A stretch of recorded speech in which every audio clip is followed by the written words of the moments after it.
uponyaji wa jeraha.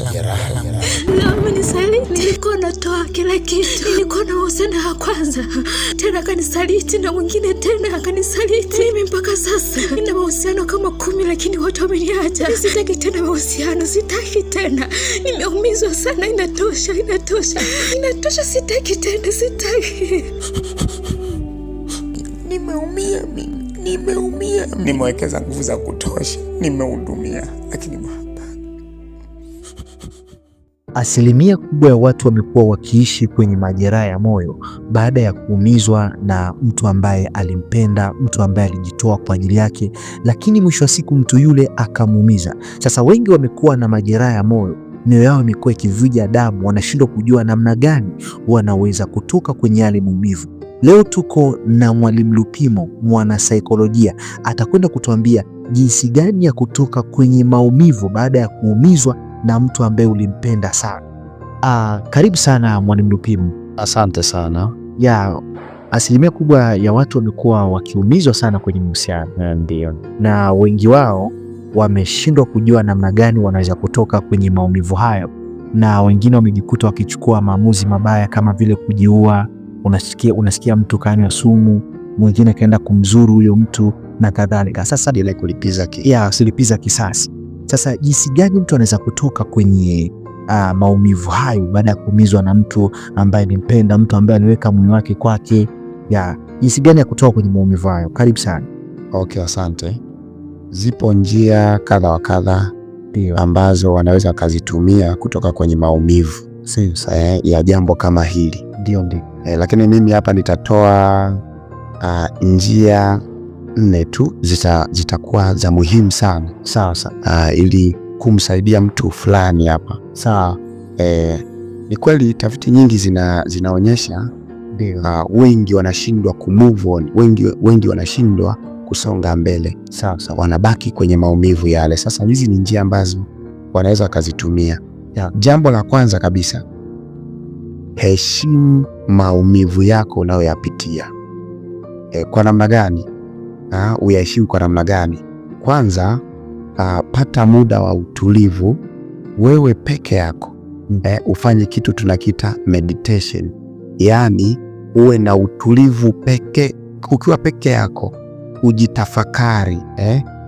Ufanye kabisa tafiti, ujitafakari, uanze kuandika. Unaweza ukatumia njia ya kuandika, si lazima, lakini unaweza ukatumia njia ya kuandika jinsi unavyojisikia, hisia unazozipitia, chanzo cha tatizo. Kama si kuandika, basi utafakari, alafu yaheshimu maumivu unayoyapitia. Katika kuyaheshimu maumivu unayoyapitia, kubali sasa, kubaliana na huu ukweli kwamba ni kweli limetokea, kweli kuna jambo limekupata, ila ulifanya makosa wewe mwenyewe au ulikosewa, lakini ukubali. Umeona? Ana kuna wengine wanakuwa hawataki kukubali, haamini. Na hatua ya kwanza kabisa ya mtu anayepitia maumivu kwenye changamoto kama hii, hatua ya kwanza kabisa, kuna stages watazipitia. Stages ya kwanza kabisa waga ni denial, yani haamini kama limetokea. Na kubali kabisa, hivi kweli ndio ndo ameniambia ni kaje. Sasa tukiachana na stages, tu concentrate na hizi hatua. Sasa akubali, aamini kabisa kwamba ni kweli jambo limetokea. Alafu likishatokea, jambo la pili la kufanya ni kufunguka kwa unayemwamini sasa. Lakini katika hatua hii ya pili, ikishatokea situation ya kuumizwa, kuna njia mbili ambazo waga wanazipitia watu.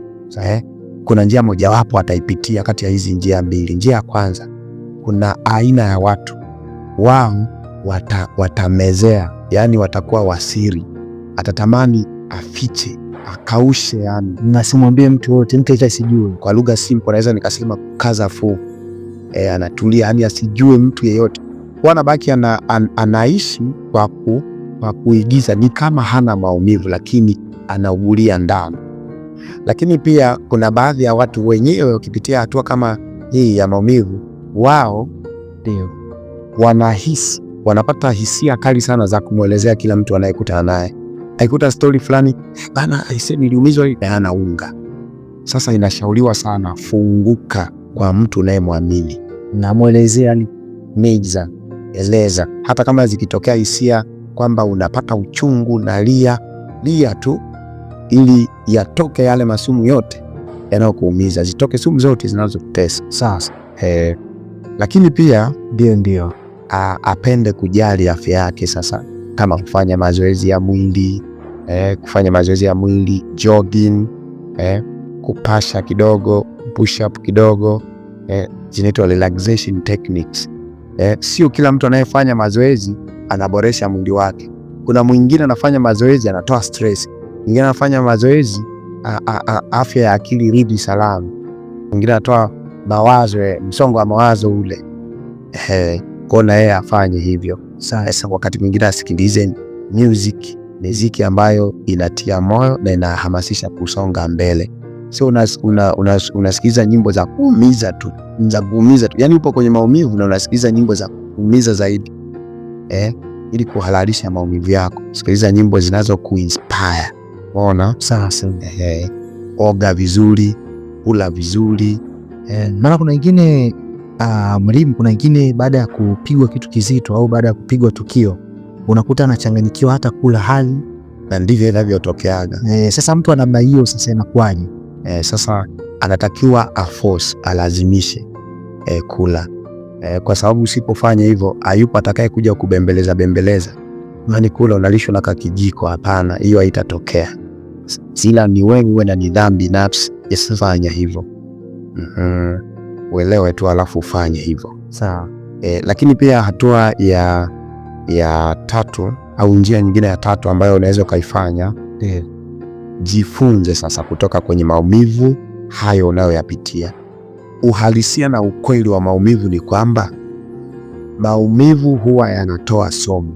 Sasa maumivu huwa yanatoa somo. Usipo focus na kupata somo la maumivu, basi maumivu hayo yatatumika kukuathiri wewe kisaikolojia na matatizo mengine au athari zingine katika mwili wako. Yani kwa unamaanisha kwenye kila maumivu kuna somo la kujifunza. Yes, exactly. Kwa hiyo mtu anapokutana na tukio kama hilo baada ya kuumizwa na mtu aliyempenda, basi anatakiwa ajifunze kuna kitu gani, kuna somo gani ambalo ameipata pale. Yani ni kama vile unasoma habari ili baadaye ujibu maswali yanayosema hivi, je, nimejifunza nini kupitia story hii? Utafakari vizuri hiyo scenario au issue inayokutokea, maumivu yanayokupata, ili ujiulize, je, kuna somo gani hapa? Lakini pia mwalimu, kuna watu ambao unakuta baada ya kuumizwa, kuna wengine wanatokaga na mitazamo mbalimbali. Mwingine anaweza katoka na mitazamo na kwamba wanaume wote ni mbwa. Mwingine anaweza katoka na mtazamo na kwamba hakuna mwaminifu kabisa kwenye mahusiano. Je, hayo yanakuwa ndo masomo ambayo ameyapata au ni somo gani ambalo, funzo gani ambalo anaweza kawa amelipata kupitia tukio ambalo amekutana nalo? Sasa katika kujifunza somo linalotokea pale, kuna general na kuna specific. Sasa general ndo ile ya wanaume wote ni mbwa. Hilo ni vitu ambavyo wanaviamini sana, lakini havina ukweli. Sasa unatakiwa ufocus na specific lesson, kwamba kwa kweli hapa nimepata somo hili na hili na hili. Usiende kugeneralize, usiende kwa kuchukulia jumla, kwa sababu halina ukweli ndani yake. Na hapa watu wengi sana wanaoumizwa, kuna wengine hawajawahi tena kuingia kabisa kwenye mahusiano kwa sababu hii, kwa sababu najua wote ni wale. Hili ni tatizo pia. Okay, sasa. Na jambo la mwisho ambalo nataka nimalizie hapa, ndio nimesema nitazungumza pointi 4. Pointi ya mwisho ni ya kukiri chanzo cha tatizo. Ukiri, ukubaliane nacho kama nilivyosema mwanzo. Ukiri kabisa, alafu usamehe au ujisamehe kama wewe ndio chanzo. Kwa sababu kuna mabinti wengi, kuna wanaume wengi wamewahi kufanya maamuzi wakakosea, alafu wakapata maumivu kwa baadaye. Lakini kuna wanaume au mabinti pia ambao waliwahi kukosewa, ameumizwa na mwanaume au kaumizwa na mwanaume, naye asamehe. Kwa hiyo ujisamehe kama ulijigundua wewe ndio chanzo, au usamehe kama wewe ulikosewa. Unaona sasa? Kisamehe ni kwa ajili ya kwako wewe mwenyewe, sio kwa ajili ya yule unayemsamehe. Hakuna kwa ajili yako mwenyewe, kwa ajili yako wewe mwenyewe. Sawa. Hizo endelee kusonga mbele. Nashukuru sana. Ni matumaini kuna kitu ambacho umejifunza, ndugu mfuatiliaji wetu, naamini kuna kitu ambacho umejifunza. Kama kuna jambo lote ambalo umejifunza, ninaomba dondosha komenti yako, utuambie umejifunza kitu gani, na mimi nitajibu komenti yako. Mungu akubariki sana, tukutane kipindi kijacho.